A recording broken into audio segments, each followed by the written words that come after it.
அன்பு மிக்கவர்களே, வெறுப்புக்கு அன்பே நல்ல மருந்து என்ற உணர்வை இன்றைய நற்செய்தி நமக்கு வலியுறுத்தி காட்டுகிறது. ஆம், கண்ணுக்கு கண் பல்லுக்கு பல் என்ற இந்த பழைய கோட்பாடை வைத்து பழிவாங்கும் எண்ணத்தோடு வாழ்ந்து கொண்டிருக்கிற நமக்கு ஒரு அன்பின் அர்த்தத்தை இறைவன் கற்றுத்தருகிறார். பழிவாங்க வேண்டாம், இந்த வெறுப்புணர்வை களைய அன்பு சிறந்த மருந்தாக இருக்கிறது. அதை உங்கள் வாழ்க்கையிலே அருந்துங்கள் என்று அழைப்பு விடுக்கிறது. வாங்க வார்த்தையோடு ஒரு பயணம் செய்வோம்.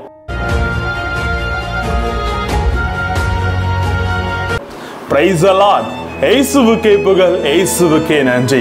இறைவனின் அருட்கரமும் இறை ஆசீரும் உங்களோடும் உங்கள் குடும்பத்தோடும் முழுமையாக தங்க உங்களை நான் வாழ்த்துகிறேன். அன்புக்கு இனியவர்களே, கண்ணுக்கு கண் பல்லுக்கு பல் என்ற கொள்கையில் வாழ்ந்து வந்த யூதர்களுக்கு இயேசு மாற்று சிந்தனையை இன்று கொடுக்கிறார். பழி வாங்கும் எண்ணம் வேண்டாம், பணிந்து செல்லுங்கள் என்று அவர்களுக்கு கற்றுத் தருகிறார். பழி வாங்கும் சிந்தனை தான் உலகில் பல்வேறு தீமைகளுக்கு காரணமாக இருக்கிறது என்ற உணர்வை இங்கு ஊட்டுகிறார். பணிந்து செல்வதால் ஒருவன் இழப்பது எதுவும் இல்லை.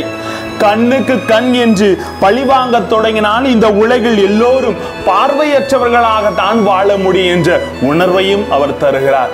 வேணாங்க, இந்த பழிவாங்கும் உணர்வு வேண்டாம், வெறுப்பு வேண்டாம்.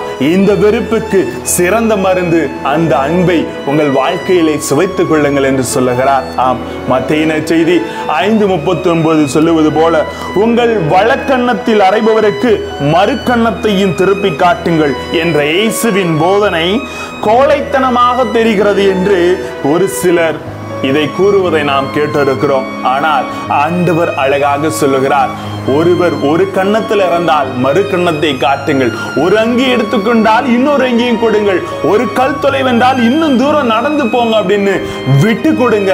வெறுப்பு வேண்டாம், அதில் நீங்கள் கெட்டு போக மாட்டீர்கள் என்று சொல்லுகிறார். அன்புமிக்கவர்களே, அதைத்தான் அகிம்சை வழியிலே நமக்கு சுதந்திரம் பெற்று கொடுத்த நமது காந்தியும் சொல்லுகிறார். அன்பார்ந்தவர்களே, ஆம், அடி வாங்கிவிட்டு திருப்பி அடிப்பதற்கு தேவைப்படும் வலிமையை விட அடித்த மனிதன் தன் தவறை உணரும் வரை அடி வாங்கியவன் பொறுமையோடு இருப்பதற்கு வலிமை அதிகம் என்று சொல்லுகிறார்.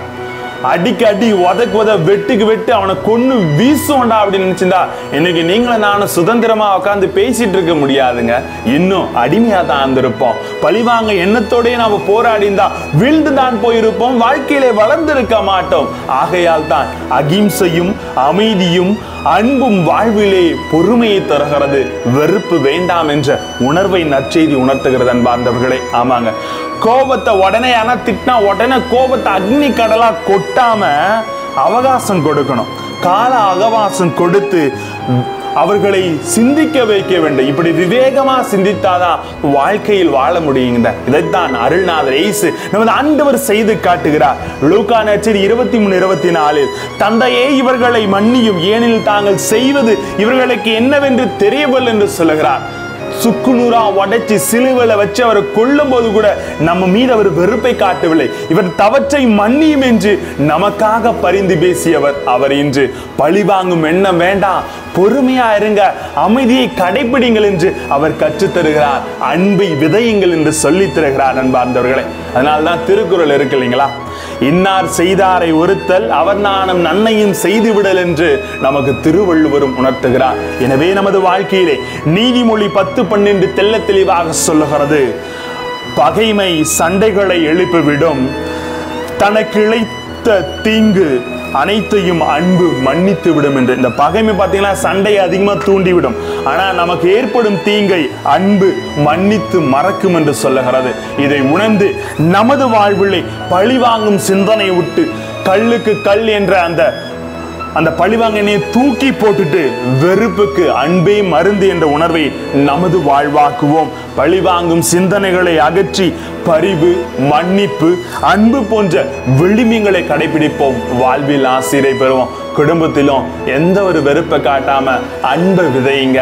அங்கதாங்க ஆசீர்வாதம் இருக்கும். எனவே அனைவரும் இறைவனிடத்தில் ஒப்பு கொடுப்போம், ஆசீர் பெறுவோம். ஜெபிப்போமா?